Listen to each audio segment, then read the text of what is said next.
우리는 신앙생활하면서 하나님이 어떻게 말씀하시든지 그것과 상관없이 사는 사람들이 참 많이 있습니다. 하나님께서 율법으로 어떻게 말씀하셨든지, 그리고 예수님께서 이 땅에서 어떻게 말씀을 하셨든지 그것과 상관없이 나의 신앙생활은 내가 정한다. 그리고 나의 생각대로 살아간다 라고 작정하고 살아가는 사람들도 있습니다. 그렇기 때문에 모든 것들은 자기의 판단 기준 안에 있습니다. 근데 성경은 하나님의 말씀은 하나님이 말씀하신 대로 심판하시고 하나님이 말씀하신 대로 구원을 이루는 변치 않는 말씀인 것을 우리에게 말씀하시고, 만약에 하나님의 말씀이 변하였다면 우리를 구원하신다는 약속도 우리가 믿을 근거가 못 될 것입니다. 하나님의 말씀이 변하는데 어떻게 나를 위해서 나의 그 큰 죄를, 나의 그 수 없는 죄악들을 깨끗이 도말하신다는 하나님의 약속이 믿어질 수가 있겠습니까? 하나님의 말씀은 변치 않기 때문에 그 말씀이 우리에게 생명이 되는 줄로 믿습니다. 우리의 모든 것들은 과학자들, 그리고 수많은 문학하는 사람들, 그리고 수많은 사람들이 아무리 뛰어나게 발표했던 것들도 진리가 아닙니다. 왜냐하면 변하기 때문입니다. 진리 같은데 다 변하는 것이죠. 그런데 하나님의 말씀은, 그래서 그 말씀에 따라 살아가는 것들이 얼마나 소중한가 우리가 알아야 되는 것입니다. 그러면서 오늘 저는 하나님 앞에 떠는 자, 하나님 앞에 겸비하며 살아가는 자, 이런 제목으로 나누기를 원하는데, 성경 속에서는 이렇게 말합니다. 하나님께서는 자신을 시편 2편에 보면은 경유함으로 섬기고 떨며 즐거워할지어다. 서로 안 맞는 것 같은 말씀이 섞여 있습니다. 떨면서 즐거워하라. 이게 무슨 말입니까? 신앙생활은 여러분들이 떨면서 떠는 사람이 즐거워하게 되는 줄로 믿습니다. 그런데 하나님 앞에 떨지 않고 하나님의 말씀을 무시하고 살아가면 그는 세상에 두려워합니다. 세상에 떱니다. 그런데 하나님의 말씀에 떨지 않는 것입니다. 떨지 않으니까 하나님의 말씀을 무시하며 살아가는 것입니다. 근데 우리가 결정하길 원합니다. 세상 수 없는 권세자에게 떨 것인가? 수 없는 우상이라고 하는 것에 떨 것인가? 오직 하나님 한 분만에 떨고 경유함으로 말미암아 평안과 자유함을 누리길 원하는가? 여러분들이 하나님께 결정하길 원합니다. 그리고 수많은 사람들, 그러면서 악한 원수마귀는 우리에게 말씀을 통해서 유혹합니다. 그리고 또 우리를 죄짓게 해서 공격합니다. 그리고 그 공격은 죄 지은 사람은 굉장히 두렵게 다가섭니다. 그러면서 내가 죽을 것 같고 내가 병들 것 같고 내가 살지 못할 것 같지만 하나님께서는 말씀하여 주셔서 책임질 테니까 나만 믿어라. 그런데 우리는 하나님을 신뢰하지 못하고 하나님의 말씀을 신뢰하지 못하니까 내 방식대로 살아가는 것입니다. 그래서 여호와를 경외함으로 섬기고 떨며 즐거워할지어다. 여러분에게 이 즐거움이 있길 원합니다. 하나님을 향해서 감사하고 기뻐하는데 한면에서는 그 하나님께 혹시라도 오늘도 예배를 드리는데 그냥 경홀하게 드리고 하나님을 무시하는 예배가 아니라 하나님, 내가 하나님과 친밀하기를 원합니다. 하나님 앞에 깊게 들어가길 원합니다. 그리고 한면에서는 내가 하나님과 혹시라도 잘못된 관계를 가지고 있지 않은지, 내가 법대로 하나님께 예배를 드리고 있는지, 믿음으로 드리고 있는지 그것을 살펴서 주님이 기뻐하시는 예배, 그냥 다 예배라고 예배가 아닌 것입니다. 가인의 예배는 어떠한 예배였습니까? 그는 외형적으로는 정성을 다한 것 같았습니다. 근데 하나님이 기뻐하지 않는 예배였습니다. 악이 있는 예배였습니다. 의영은 경건할지라도. 수많은 이스라엘 백성들이 어떻게 이사야 시대에, 그리고 호세아 시대에, 에레미야 시대에 그들이 어떻게 드렸습니까? 외형적으로는 가장 소중한 것들, 소중한 시간들을 그들이 드렸습니다. 그런데 그들의 예배를 하나님이 받지 않으셨습니다. 왜 그렇습니까? 그들은 외형은 준비하였지만은 정말로 하나님이 받으시는 예배인지를 잘 살피지 못한 것입니다. 하나님의 뜻으로 살피지 못한 것입니다. 그런데 진정한 예배자는 하나님이 진정으로 무엇을 원하시는가, 그리고 그 가운데 예배의 중심 가운데서는 속죄의 법이 있구나 라고 하면서 양을 붙들고, 오늘날에는 예수 그리스도의 보혈을 붙들고만이 하나님께 나가는 유일한 길인 줄로 믿습니다. 우리의 예배가 예배답게 되어지는 은혜가 무엇입니까? 이 시간에 여러분들이 의입니까? 여러분들이 열심히 준비해서 찬양한 것입니까? 그게 아니라 예수 그리스도의 보혈을 붙들고 드리는 찬양이 유일한 찬양이 되어지고, 그리고 만약에 그렇게 하지 못했다면 두렵고 떨림으로 드리는 예배가 되어져야 된다는 것입니다. 하나님, 이 시간의 예배가 나는 아무 공로 없지만 주님의 보혈로 인하여서 내가 참된 예배를 드릴 수 있습니다. 내가 담대히 하나님께 죄인이었지만 그러나 주님의 은혜로 내가 담대히 나갈 수 있습니다. 공의로 오신 하나님이 있지만 나는 그분 앞에 주님의 보혈을 가지고서는 당당하게 나갈 수 있습니다. 왜냐하면 하나님께서 담대함을 주셨기 때문에. 그런데 그것이 어디에 기록되어 있습니까? 하나님의 말씀 가운데 기록되어 있기 때문에.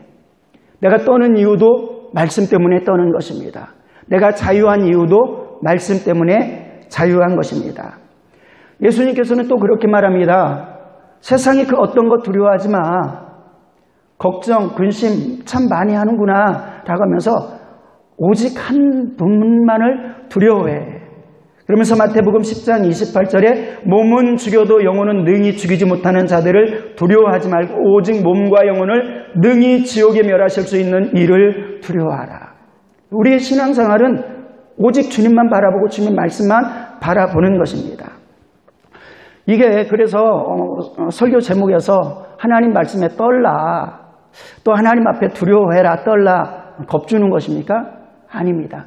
진짜 겁내지 않고 진짜 세상 속에 두려워하지 아니하고 자유롭게 살라고 하나님께서 유일하게 선포하신 말씀인 줄로 믿습니다. 두려워하지 마. 오늘 본문의 말씀은 한 번쯤 나누었던 그런 말씀입니다. 그러면서 그 말씀 속에 하나님의 말씀을 우리가 생각하는 것들을 다시 한번 생각해 봤으면 좋겠다 싶어가지고 다시 한번 점검하면서 기도하면서 선포하는 것입니다. 하나님의 말씀을 소중히 여기고 하나님의 말씀이, 그래서 고넬료 같은 경우는 고넬료와 고넬료 가정은 하나님 앞에 섰는데 어떻겠습니까? 하나님 앞에 서는 것처럼. 그러니까 하나님께서 모든 것들을 주관하시고, 그리고 때때로는 목사가 잘못될 수 있습니다. 연약할 수 있습니다. 온전하지 못할 수 있습니다. 그런데 그 온전하지 못함까지도 하나님께서는 총괄하셔서 여러분들이 믿음으로 드릴 때는 그 믿음의 기도가, 믿음의 예배가 상실되지 않고 잃어버리지 않는 줄로 믿습니다. 그러니까 그 하나님을 바라보고, 목사 시원찮아, 그리고 또 하나님의 말씀을 증거하는 우리 구역장 마음에 안 들어가 아니라 그러한 연약한 모습이라 할지라도 하나님의 공적인 자리 속에서는 하나님 앞에 서는 자에게는 하나님께서 후회함이 없이 그에게 은혜를 주시는 줄로 믿습니다. 그러니까 고넬료가 하나님 앞에 베드로가 말씀하는 그 자리에 섰습니다. 그런데 누구 앞에 섭니까? 사람이 아니라 하나님 앞에 섰습니다. 두렵고 떨림으로 그 하나님 말씀 앞에 섰습니다. 그리고 자기의 잘못된 관점을 가지고 베드로에게 절석 우상을 숭배하듯이 절하려고 합니다. 아니다, 나도 사람이니까 그렇게 하지 마라 라고 하면서, 그래, 그러나 너의 자세는 좋은 것이야. 하나님 앞에 섰구나. 하나님의 말씀을 들으려고 하는구나. 여러분들이 지금 예배 드릴 때에도 사람이 아니라 나는 하나님 앞에 섰습니다 라고 할 때 이 말씀이 두렵고 떨리는 말씀, 살리는 말씀이 되어주는 줄로 믿습니다. 그러지 않고 들어보고 좋은 건 내가 취하고 나쁜 건 뱉어야지 라고 한다면 이미 그 판단 속에서 하나님의 역사가 삭감되는 것입니다. 우리가 큐티하고 있죠. 데살로니가 전설을 아마 오늘까지 다 큐티를 제대로 하신 분들은 마쳤을 것입니다. 거기에 말씀이 전해집니다. 그리고 초대교회에는 말씀이 전해집니다. 어떻게 전해집니까? 다 예수 믿는다는 것은 굉장히 힘든 일이었습니다. 예수 그리스도는 전체적으로 유대교가 가득한 그 세계 속에서는 이단에 거의 속하는 그런 느낌으로 살아가는 존재인 것입니다. 근데 하나님의 역사, 성경을 자세히 보고 성령의 역사를 경험한 사람들은 그곳에서 하나님의 역사가 나타나는 겁니다. 그리고 성령의 역사가 오순절 다락방의 역사에서부터 시작해서 그 온 지역에 나타납니다. 성령의 역사로서 복음이 예루살렘, 사마리아, 유대 땅으로 증거가 되어집니다. 그리고 이방인에게 증거가 되어집니다. 그리고 나서 마게도냐 지역에, 아가야 지역에, 데살로니가 지역에 하나님의 말씀이 들어가는데 복음을 증거하는 이들도 성령으로 그리고 수 없는 고난을 가지고 복음을 증거하는 것을 볼 수 있습니다. 근데 받는 이들이 어떻게 받습니까? 그들이 하나님의 말씀을 받을 때 사람의 말로 받지 아니하고 하나님의 말씀으로 받으니라. 하나님으로 말씀으로 받는 그 말씀이 그 가운데서 역사하느니라. 그것은 무엇입니까? 하나님의 말씀을 크게 열릴 때 그 가운데 역사한다는 것입니다. 그 가운데 조금은 내가 취하고 조금은 버릴 거야 라고 한다면 하나님께서 역사하시지 않는다는 것입니다. 하나님을 믿고 하나님을 신뢰하고 오늘도 여러분들에게 하나님의 말씀으로 들려주기를 원합니다. 하나님의 말씀 앞에 서시길 원합니다. 두렵고 떨림으로. 그러면서 하나님의 말씀 속에 내가 만약에 축복된 그것을 받지 못하면 내가 이 축복을 누리지 못할까 봐 두렵고 떨림으로. 그리고 회개를 촉구하는데 제대로 회개하지 않을까 하여 그 기회를 놓칠까 봐 두렵고 떨림으로 드리는 것. 그러면서 오늘 본문을 잠깐 배경을 말하자면은 이스라엘 백성들에게는 큰 포로 생활이 두 번이 있었습니다. 첫 번째는 여러분들이 잘 알고 있는 애굽에서의 430년간의 종살이입니다. 430년간의 종살이에서는 그들의 모든 것들을 빼앗기고 모든 것들을 다 착취당합니다. 그런데 그들 속에서는 은은하게 흐르는 하나님을 믿는 믿음이 흐르고 있었습니다. 근데 계속 430년 동안 종살이 하는데 예배도 없는 그곳에서 그들의 삶을 살아가는데 어떻게 살겠습니까? 예배를 지킬 수 있는 힘도 그들에게는 없었습니다. 물론 숨어서 드렸었겠죠. 그러나 그들이 우상 숭배하고 있을 때 점점 고통이 깊어만 갑니다. 이때 그들이 외치기 시작합니다. 누구에게? 아브라함의 하나님, 이삭의 하나님, 야곱의 하나님, 우리를 구원하시겠다고 약속하신 하나님을 기억하면서 하나님, 우리가 죄 가운데 있습니다. 하나님을 안다고 하지만 하나님 아는 백성으로 살아가지 못합니다. 우리가 얽매였던 것들이 무엇입니까? 라고 할 때 성경의 근거를 해서 하나님께서는 구원하여 주시는데 이적으로서 구원하신 것이 아니라 어린 양의 피를 상징하는 유월절 어린 양의 사건을 통해서 구원을 얻습니다. 그래서 그들이 구원을 얻은 다음에 하나님께서 그들에게 법을 줍니다. 법을 주는데 어떠한 법을 주느냐? 레위기서 세 가지 면으로 바라볼 수 있습니다. 한번 제가 준비해놨는데 한번 보기를 원합니다. 첫 번째는 우상 숭배하지 말고 하나님만 경배하라. 그러니까 믿는 사람이 우상 숭배하지 말고 하나님을 경배해. 두 번째는요. 가나안 족속 같이 되지 마. 그건 세상 풍속 쫓아가지 마. 그러니까 우리들이 신앙생활 하는데도 여러분들이 구원을 얻었다면 우리에게 주시는 것은 하나님만 경외해. 그리고 두 번째는요. 세상 풍속 따라가지 마. 세상 풍속 따라가면 결국엔 망하게 돼 있어. 세 번째는 믿지 않는 자와 이방인과 결혼하지 마라고 말씀합니다. 물론 여러 가지를 주실 수 있겠죠. 자, 레위기서 18장 3절 말씀, 4절 말씀 우리 다 함께 한번 합독합니다.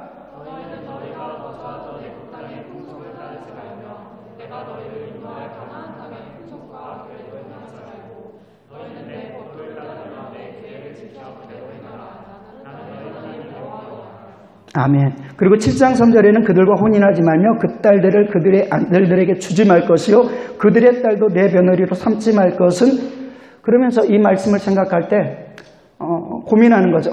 오늘 같은 날에 어떻게 적용해야 되지? 이게 맞는 거야? 틀리는 거야? 어떻습니까? 여러분들이 믿는 사람이 믿지 않는 사람과 교제하고 혼인하고 하는 게 맞습니까? 아니면 맞지 않습니까? 물론 믿지 않는 사람과 결혼해서 어떤 과정을 거쳐서 그 가문을 살리기도 하고 또 놀라운 은혜가 있기도 합니다. 그리고 또 이 말씀에 대한 고민을 해보지 않고 그냥 내가 좋으니까 결혼한 사람들도 있고요. 그리고 결혼한 다음에는 하나님께서 너희가 그 말씀에 따라서 교제하지 않았기 때문에 그 가정을 무효해 이렇게 하지 않고 거기에 은혜를 주시고 그곳에 축복해 주시고 그곳이 하나님을 믿는 경외하는 가정이 되도록 하셨습니다. 그런데 어느 때까지는 아픔이 있고 고난이 있는 겁니까? 양쪽이 다 믿음으로 서나갈 때까지는 아픔이 있고 고통이 있습니다. 왜? 영적인 주인이 다르고 영적인 목표가 다르고 영적인 길이 다르기 때문입니다.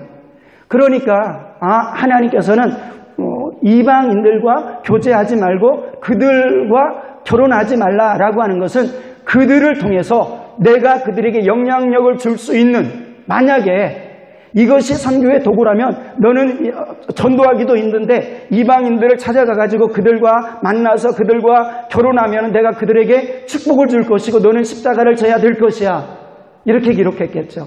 근데 그러하지 아니하고 너는 이방인과 함께 결혼하지 말고 그리고 혼합하지 말라라고 하면서, 왜냐하면 네가 영향을 주는 것보다 그들이 너를 영향을 주게 해서 네가 믿는 하나님을 믿지 못하게 할까 염려합니다 라고 말씀하기 때문입니다. 우리는 어떠한 과정 가운데 결혼되었다면 그 결혼은 소중히 여기고 하나님이 보증하시는 것으로 믿고 어떤 아픔과 어떤 고통과 어떤 위기가 닥쳐도 십자가를 감당하듯이 영혼을 섬겨내야 되겠지만 하나님의 말씀은 믿지 않는 자들과 함께하지 말라고 했구나, 혼인하지 말라고 했구나 라는 부분들이 여러분들의 생각과 그 다른 그 어떠한 것보다도 크게 여겨지기를 축원합니다. 그렇게 될 때 왜 하나님께서 그렇게 말씀하셨나를 깨닫게 되는 것입니다. 이렇게 첫 번째 포로 생활이 있었고 그리고 나서 회복시키면서 하나님께서는 하나님의 법을 주셨습니다. 그리고 하나님의 말씀을 줍니다. 그리고 나서 그들에게 하나님을 경외하고 살아가면은 모든 것들을 형통하게 해주실 것이다 라고 말씀하죠. 그런데 얼마 지나지 않아서 490년이라는 시간들이 이리저리 계산해보면 흘렀습니다. 그리고 나서 다시 우상숭배 그 민족이 하나님으로부터 구원을 받고 특별히 이적과 홍해를 가르는 이적과 요단을 가르는 이적과 또는 수많은 이적을 경험한 그들이 하나님을 버리고 세상을 쫓아가며 타락하며 빠집니다. 이때 다시금 그들이 하나님을 안식일을 지키지 않으니까 안식일이 없는 곳으로 빼앗겨버립니다. 쫓겨나버립니다. 그리고 하나님 앞에 하나님의 법을 무시하니까 하나님 법이 없는 곳으로 또 쫓겨나는 것입니다. 이렇게 나아갑니다. 그러면서 몇 년을 고생하냐면은 70년입니다. 어떻게 보면 처음 고생하는 것과는 조금 작은 부분일 수 있어요. 근데 70년은 굉장히 잔혹하게 그들이 고통을 당하기 시작합니다. 그러면서 하나님께서 약속한 때가 되어지니까 누구를 통해서 하나님을 향해서 울고 기도하는, 우리가 하나님 뜻대로 살지 않았구나 라는 것을 깨닫기 시작하고 그들이 회개하기 시작할 때, 그러니까 출애굽하는 과정 가운데서도 어느 때 하나님께서 회복하십니까? 고통 가운데서 우리가 하나님의 법을 모르고 살았구나, 하나님 잘못했어요, 용서하여 주세요 라고 할 때 회복이 계획되는 것입니다. 마찬가지로 70년이야, 70년 뒤에 올 거야 라고 분명히 하나님께서 약속하셨어요. 그 일 이루어질까요? 안 이루어질까요? 이루어집니다. 그런데 누구를 통해서입니까? 어느 때입니까? 그 가운데서 고통을 당하고, 그래서 그 가운데서 자기를 돌아보는 믿음의 사람들, 다니엘과 같은 사람들, 에스라와 같은 사람들, 느헤미야와 같은 사람들, 이들이 그 가운데서 하나님의 나라를 꿈꾸고 있을 때 하나님께서는 그때에 맞춰서 회복시켜 주시는 것입니다. 그리고 놀랍게 하나님의 말씀을 가지고 나옵니다. 오늘 본문 말씀은 거기에서부터 어떻게 보면 시작하는 것이라 할 수 있습니다. 한번 예스라 1장 1절에서 3절까지 말씀을 한번 띄워주시기 바랍니다. 바사왕 고레스 원년에 여호와께서 예레미야의 입을 통하여 하신 말씀을 이루게 하시려고 바사왕 고레스의 마음을 감동시키네. 여기서부터 하나님께서 감동하셔서 회복시키는 사람들을 세우시는 것입니다. 수없는 방해가 있었지만 그것이 회복되어집니다. 그리고 나서 그 땅에서 성전을 회복합니다. 성전이 허물어졌던 성전이 세워지는 것입니다. 이것이 회복의 상징이었습니다. 그리고 나서 이제 우리가 하나님 앞에 온전히 예배드릴 수 있는 사람이 되어서 라고 축제의 분위기가 있을 때 하나님께서 그들에게 경고하십니다. 너희가 지금 회복되었고 너희가 교회 성전이 다시금 지어졌지만 너희의 마음속에서는 다시금 쫓겨나는 때처럼 죄를 짓고 있어. 그러면서 이스라엘 백성들이 바라보니까 우상숭배를 또 하고 있는 것입니다. 그리고 또 거기에 가장 많은 것은 믿지 않는 자들과의 혼인이 막 번성하고 있는 것입니다. 이것을 보면서 한번 보겠습니다. 9장 13절에 보니까 이렇게 표현합니다. 우리 다 함께 합독합니다. 우리의 악한 행실과 큰 죄로 말미암아 이 모든 일을 당하였사오나. 보세요. 우리의 악한 행실과 큰 죄로 말미암아 이 모든 일을 당하였으나 그 뒤에 다시 함께 합니다. 우리 하나님이 우리 죄악보다 형벌을 가볍게 하시고 이만큼 백성을 남겨주셨사오니. 그리고 9장 14절입니다. 우리가 어찌 다시 주의 계명을 거역하고 이 가증한 백성들과 통혼하오리까. 그러면 주께서 어찌 우리를 멸하시고 남아 피할 자가 없도록 진노하시지 아니하리이까. 15절 다 함께 합독합니다. 이스라엘의 하나님 여호와여 주는 의로우시니 우리가 남아 피한 것이 오늘과 같사옵거늘 도리어 주께 범죄하였사오니 이로 말미암아 주 앞에 한 사람도 감히 서지 못하겠나이다. 그러니까 죄악 가운데서 건져주셨고 그리고 의롭게 살라고 출애굽 후에도 다시금 선포하여 주시고 그리고 70년 고통 가운데서 건져내시면서도 다시금 선포하여 주시고 이렇게 선포하는데도 불구하고 얼마 되지 않아서 회복한 지 얼마 되지 않아서 그들이 다시금 우상숭배하고 그리고 우상숭배 전에 먼저 우상숭배로 가는 혼합된 결혼들이 막 번지는 것입니다. 망하게 되는 것이죠. 심판이 있게 되는 것이죠. 그러면서 에스더의 그런 고백은 어떤 고백이냐면은 하나님 우리가 70년의 고통을 당하는 것이 이렇게 하나님 말씀을 저버리고 살았기 때문에 당하였는데 하나님께서 우리가 당한 것은 우리의 죄보다 너무 적은데 근데 그것을 온전히 용서받고 오래 참게 되고 그리고 회복되었으면서도 불구하고 다시금 와가지고 이렇게 신속히 주님을 떠나니 우리가 주님 앞에 이제는 쓸 수도 없고 구할 수도 없습니다. 어찌합니까? 라고 말씀하는 것입니다. 그러면서 하나님께서 오늘 본문 말씀을 통해서 우리에게 주는 것은 회복은 어디에서부터 있느냐? 이 하나님의 말씀 앞에 떠는 자에게 회복이 먼저 시작된다는 것입니다. 하나님 말씀을 무시하는 이에게는 절대로 그를 하나님의 자녀로서 사용하지 않고 일꾼으로서 사용하지 않습니다. 그러나 하나님 말씀에 떠는 자, 율법의 말씀에 떠는 자, 예수님의 말씀에 떠는 자, 성령님의 말씀에 떠는 자, 그가 주님의 은혜를 입고 무릎 꿇고 하나님의 은혜를 전하고 그리고 축복을 전하는 자인 줄로 믿습니다. 그를 통해서 오늘날 기독교 국가조차도 나라의 법들을 세우는데요. 나라의 법들을 세우는데 독일이 기독교 국가는 아니죠. 근데 기독교적 마인드를 가진 그런 국가임에는 틀림이 없습니다. 기독교의 퍼센테이지가 굉장히 많죠. 그리고 모든 것에 어떻게 보면은 독일의 문화가 꽃피울 때 루터가 성경 번역을 한 그 성경 번역이 인쇄술과 함께 발달해 가지고 전 유럽에 퍼졌습니다.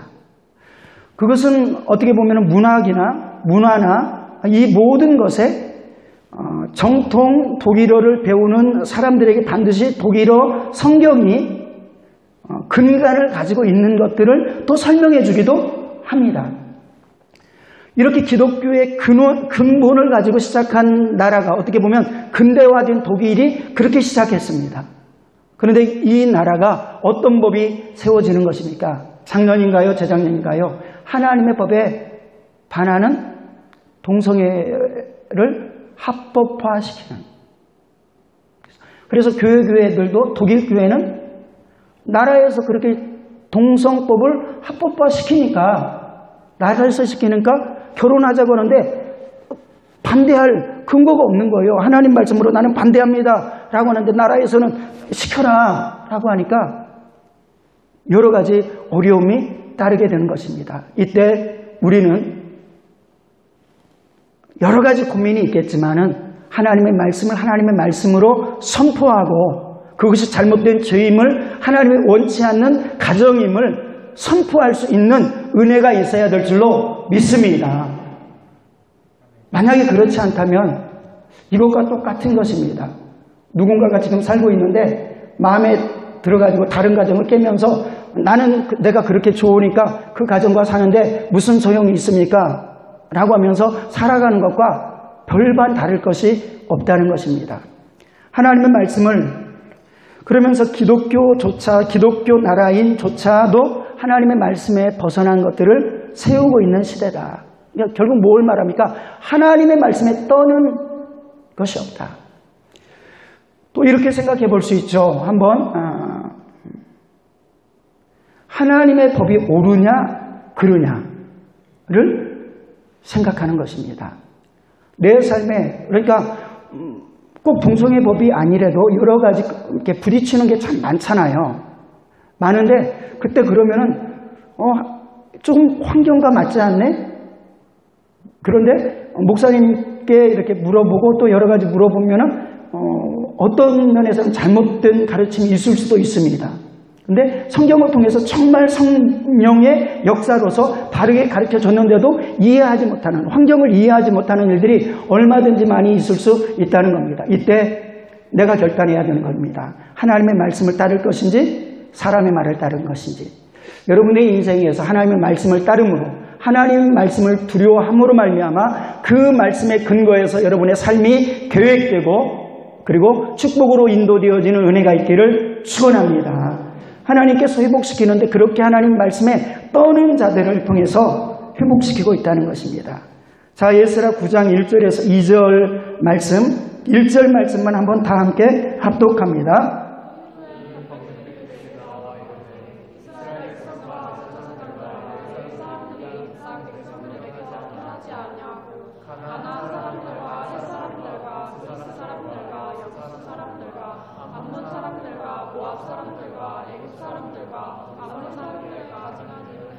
예, 가증한 일을 하는데 2절에 보니까 그들이 거룩한 자손의 지방 사람들과 서로 섞이게 하였는데 방백들과 고관들이 이 주에 대해서 더욱더 으뜸이 되더라. 그건 뭡니까? 교회 지도자 그리고 믿음의 생활을 오래 한 사람들이 하나님 말씀과 상관없이 그걸 두려워하지 아니하고 나간다는 것입니다. 그러니까 너무 가슴이 아픈 것입니다. 이방인과 같은 가증한 것을 범했기 때문에 망했는데 그리고 하나님이 금지한 것들을 우리가 행함으로 망했는데 노아의 홍수 때에도 망한 이유가 그러하고 이스라엘이 포로된 근원들이 그러하고 또 그렇게 훌륭한 솔로몬이 망하고 그리고 수없이 고통을 당하는 그 이유가 하나님의 법에서 떠나가기 시작한데 작은 부분 속에서 내가 여인에게 빠지기 시작하니까 거기서 솟아나는 것들이 우상숭배와 연결되어 가지고 넘어지는데도 불구하고 그것을 첫 단계부터 큰 말씀으로 여기지 아니하니까 이미 중간에 들어가 버리면 어떻게 해볼 길이 없는 것입니다. 중간에서 빠져나오기는 너무너무 힘든 것입니다. 그러니까 작은 부분 안에서 하나님의 법과 떨어질 때 우리는 두렵고 떨림으로 거절해야 될 줄로 믿습니다. 거절해야 되는 것이죠. 자, 에스라 9장 9절에서 10절 보면은 우리가 비록 노예되었사오나 우리 하나님이 우리를 그 종살이하는 중에 버려두지 아니하시고 바사 왕들 앞에서 우리가 불쌍히 여김을 입고 소생하여 우리 하나님의 성전을 세우게 하시고 무너진 것을 수리하게 하시며 유다 사람에게서 우리에게 울타리를 주셨나이다. 그런데 10절에 보니까 우리 하나님은 이렇게 하신 후에 우리가 주의 계명을 저버렸사오니 이제 무슨 말씀을 하오리까?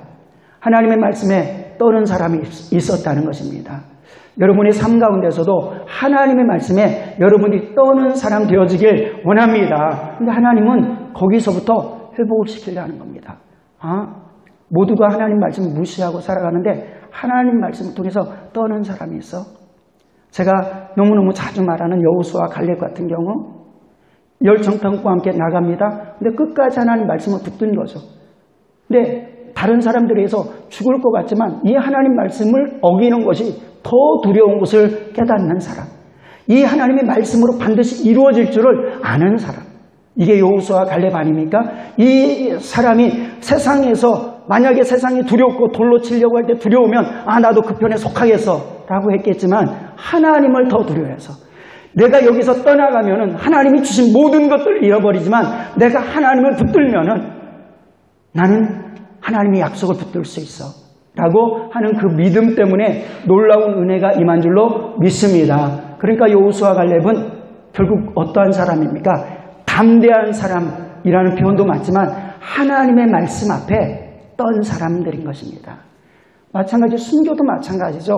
하나님 말씀 앞에 떨지 않으면 타협하고 그냥 넘어갈 수 있겠죠. 근데 순교라는 것은 하나님 말씀을 두렵고 귀하게 여기기 때문에 그 말씀을 어기는 것보다 차라리 죽음을 택하는 것이 나에게 더 축복인 것을 알기 때문에 그것을 선택할 때 하나님께서는 그를 통해서 영원히, 그래서 타협한 사람들 통해서 영혼들이 살지 않고 우리나라도 믿음의 견고한 뿌리가 내리는 건 어떠한 모습을 보면서입니까? 손양호 목사님처럼 타협하지 아니하고 사랑의 원자탄이라는 소리를 들을 정도로 그렇게 사랑하고, 또 주기철 목사님처럼 그 당시에 수많은 사람들이 우상 숭배했는데 거기서 죽지 않아서 그들이 나와서 우리나라에 복음을 증거해서 우리나라의 복음이 이렇게 커진 거야가 아니라 순교하신 주기철 목사님처럼 그렇게 하나님의 말씀만을 두려워하고 일본 순사의 칼을 두려워하지 아니하고 할 때 하나님께서 우리 민족의 은혜의 뿌리를 허락하여 주시고 더욱더 큰 역사를 이루게 하신 줄로 믿습니다. 하나님의 말씀을 두려워 떠는 그러한 주기철 목사님 같은 분을 통해서 우리 교회가 그때 당시 우상 숭배했던 사람들보다 더 큰 영향력과 더 큰 은혜와 더 큰 회복을 주신 줄로 믿습니다. 하나님의 말씀에 떠는 자. 두 번째는요, 우리가 생각해 본 것은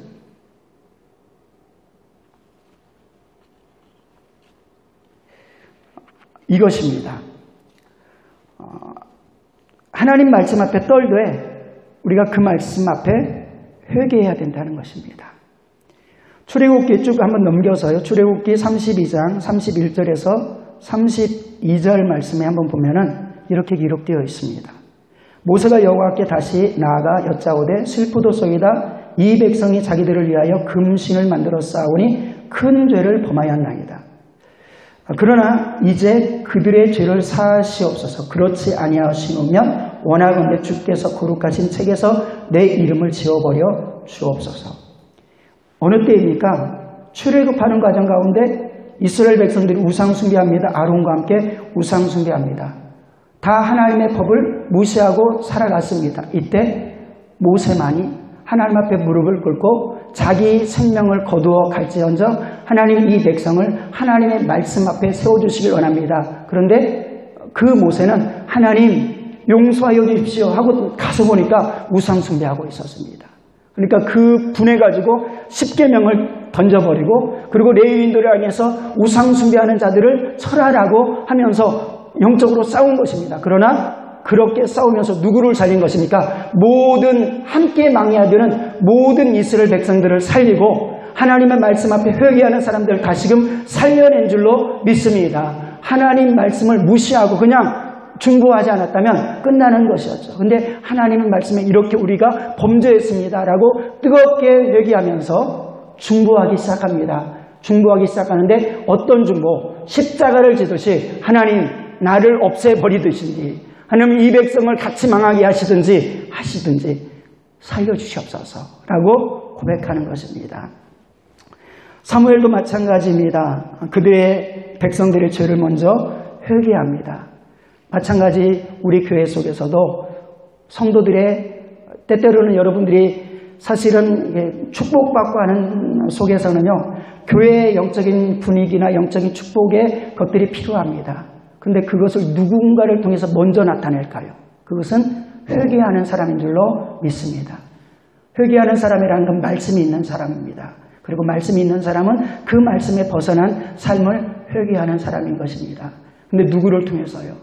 먼저는 목사를 통해서 회개하고 하나님 아버지 모두가 하나님의 뜻과 섭리와 하나님 말씀에 두렵고 떨림으로 살지 않고 또 하나님 아버지 그 두렵고 떨림이 없으니까 구원의 감격도 없이 살아가는 사람들이 너무 많습니다.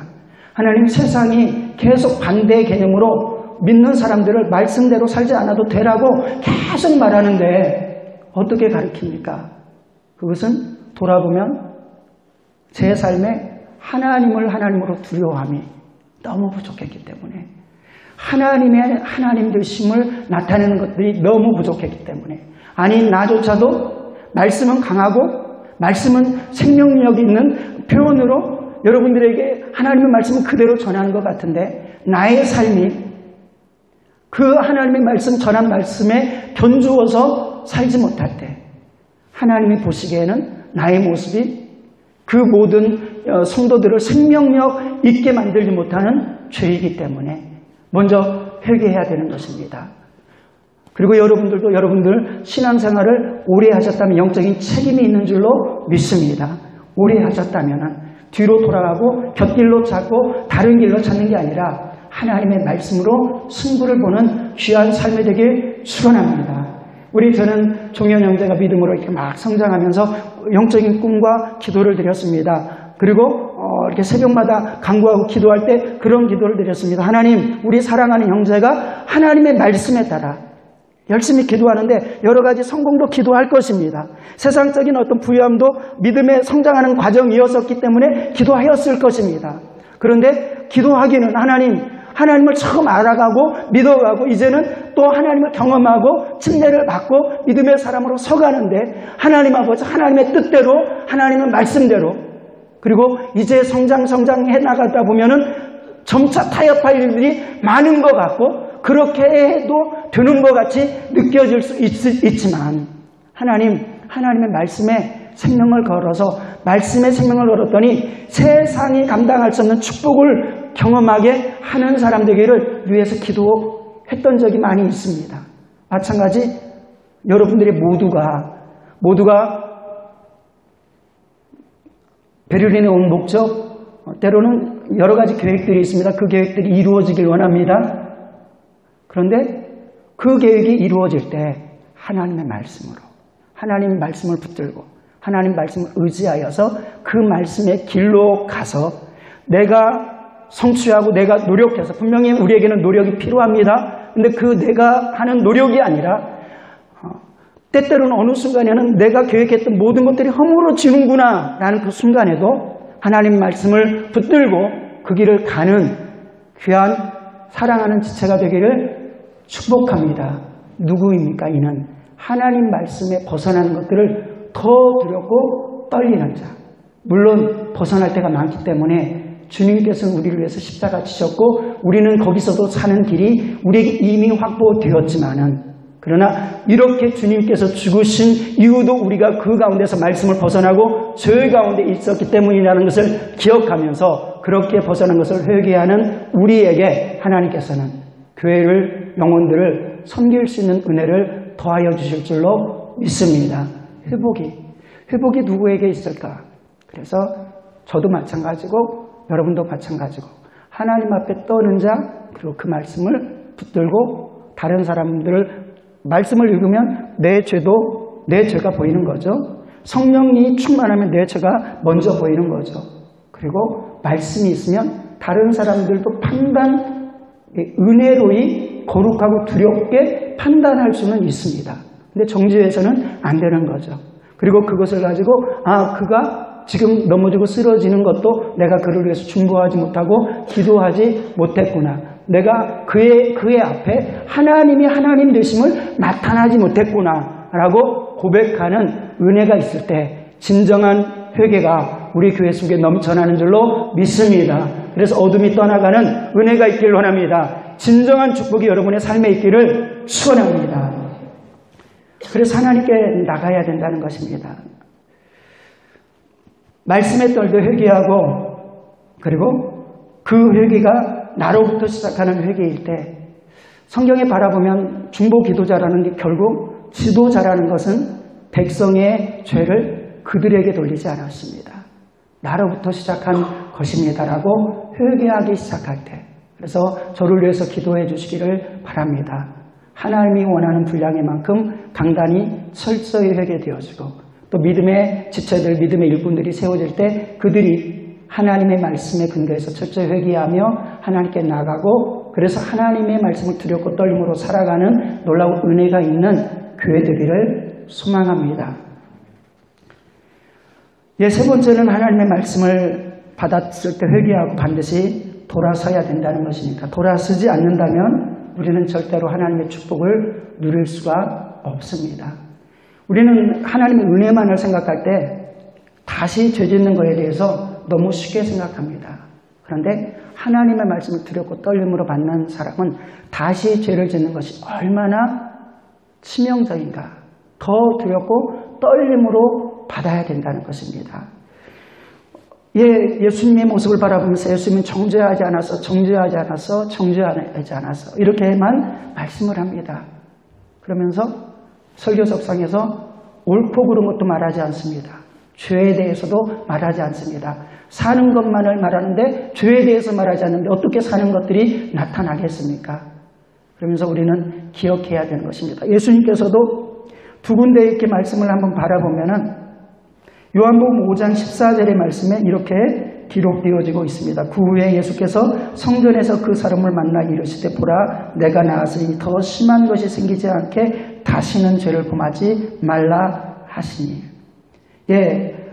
38년 된 병자를 고칩니다. 그리고 고치고 나서 그에게 생명을 주고 나서 그에게 말하는 것입니다. 다시는 죄를 범치 마. 그리고 요한복음 8장 11절 말씀 우리 다 함께 합독합니다. 대답하되 주여 없나이다. 예수께서 이르시되 나도 너를 정죄하지 아니하노니 가서 다시는 죄를 범하지 말라 하시니라. 분명히 우리는 누구에게도 너 이렇게 잘못이지, 너 이렇게 잘못이지 라고 정죄할 수 없습니다. 그런데 망하여지는 것을 바라볼 때 우리는 어떻게 해야 되는 것입니까? 그를 위해서 복음을 들고 나가야 됩니다. 복음을 들고 나가는데 정죄의 모습이 아니라 십자가 지는 모습이어야 되는 줄로 믿습니다. 누구에게가 복음을 전할 때 우리는 그에게 주님과 같이, 주님이 영원히 단 한 번으로 십자가는 이루셨지만 하나님께서 우리에게 맡긴 각자의 십자가가 있습니다. 그래서 우리가 그를 대할 때 십자가를 대함으로 너의 잘못이 나의 잘못이고 너를 위해서 내가 십자가를 질 것이고, 그러나 우리가 반드시 함께 해야 되는 것은 그러나 이것은 죄였어. 그러니 이것은 다시는 죄를 짓지 말자. 우리의 주님이 그러셨잖아 라고 말씀하면서 그러나 오늘날에는 많은 복음은 말한다고 하면서 죄에 대해서는 침묵하는 것이 더 낫다고, 더 그게 하나님이 원하는 거라고 생각하지만 절대 그러지 아니한 것입니다. 그러나 우리의 모습 가운데서는 때때로는 이렇게 말하기에도 세상에서는 너무 시험 들고 넘어지고 쓰러지는 일들이 많은 것입니다. 우리의 삶을 돌아봅니다. 우리의 삶은 하나님의 말씀의 기준에서 살아가고 있습니까? 괜찮아. 집사님 보니까 괜찮아. 권사님 보니까 괜찮아. 수많은 목사들 보니까도 괜찮아. 성경에 수많은 사람들, 죄 지은 사람들 다 살았으니까 괜찮아. 근데 죄를 짓는 것을 주님이 좋아하셨나요? 길을 가는 것을 주님이 한 번이라도 허락하셨나요? 내가 그것 때문에 싸운다, 그것 때문에 아프다, 그것 때문에 통곡한다, 그것 때문에 내가 성령님을 너에게 보내준다, 그것 때문에 내가 너에게 말한다, 깨어 있어야 된다, 죄와 싸우기를 피 흘리기까지 싸워야 된다. 근데 말씀이 생명처럼 여겨지지 않고 귀하게 여겨지지 아니하면 어떻게 우리가 싸울 수가 있겠습니까?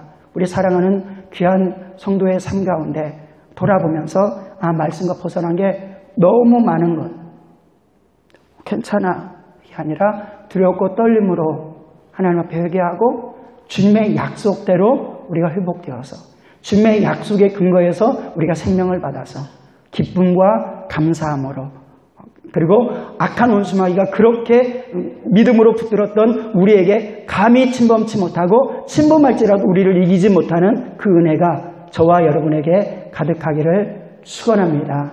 하나님의 말씀을 사랑하고 그 말씀을 묵상하고 그 말씀대로 살아가는 믿음의 삶이 되길 축복합니다. 말씀대로 되어집니다.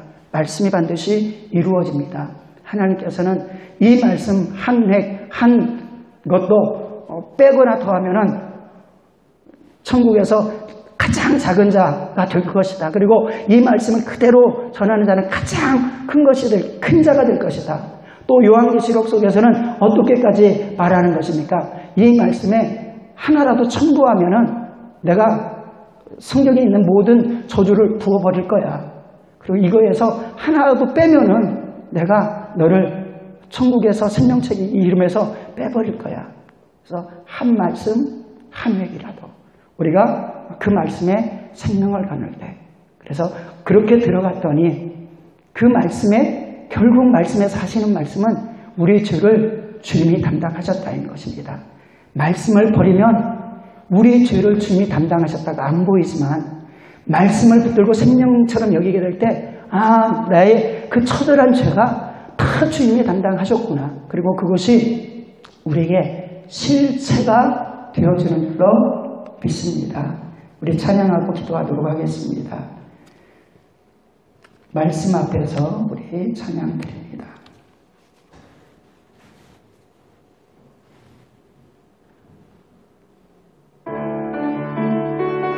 우리 마이크 가지고 따라서 같이 해주십시오.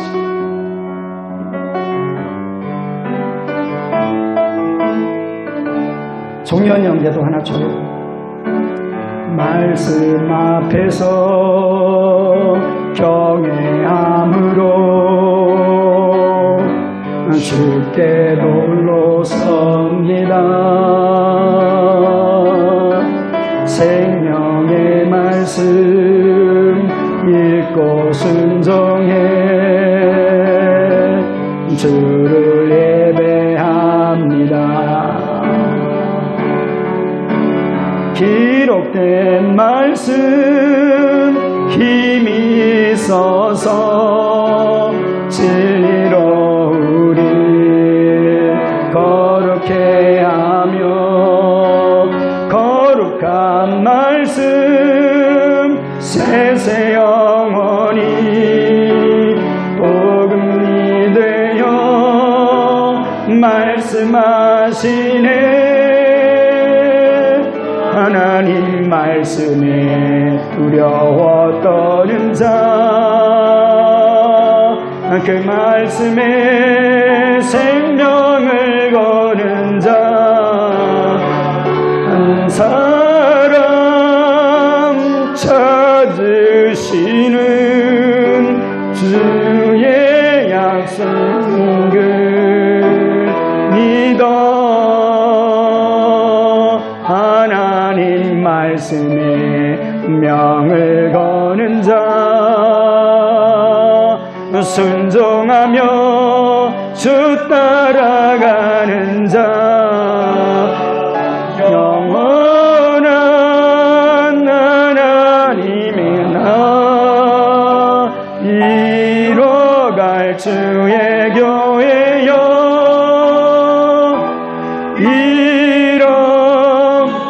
다시 한번 처음부터 드립니다.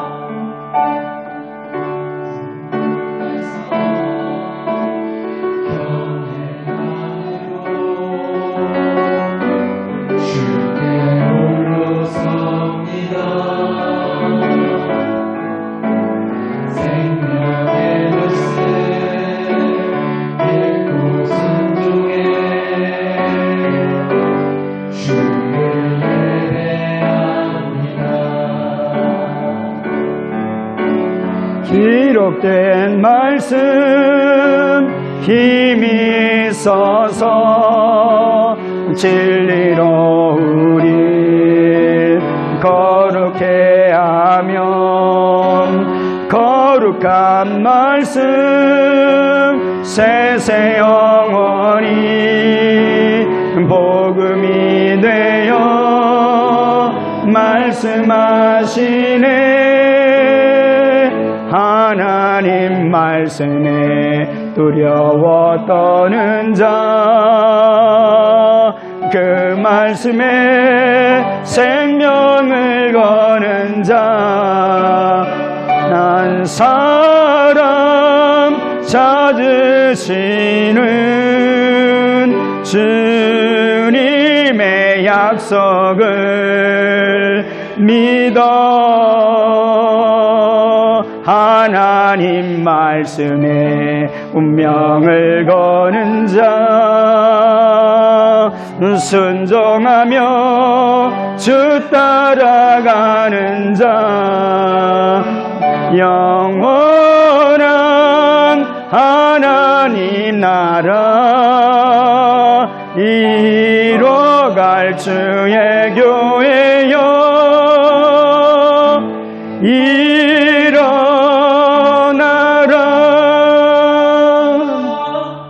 아멘. 이 시간에 두 눈을 감으시고 주의 성만찬을 우리가 함께 대합니다.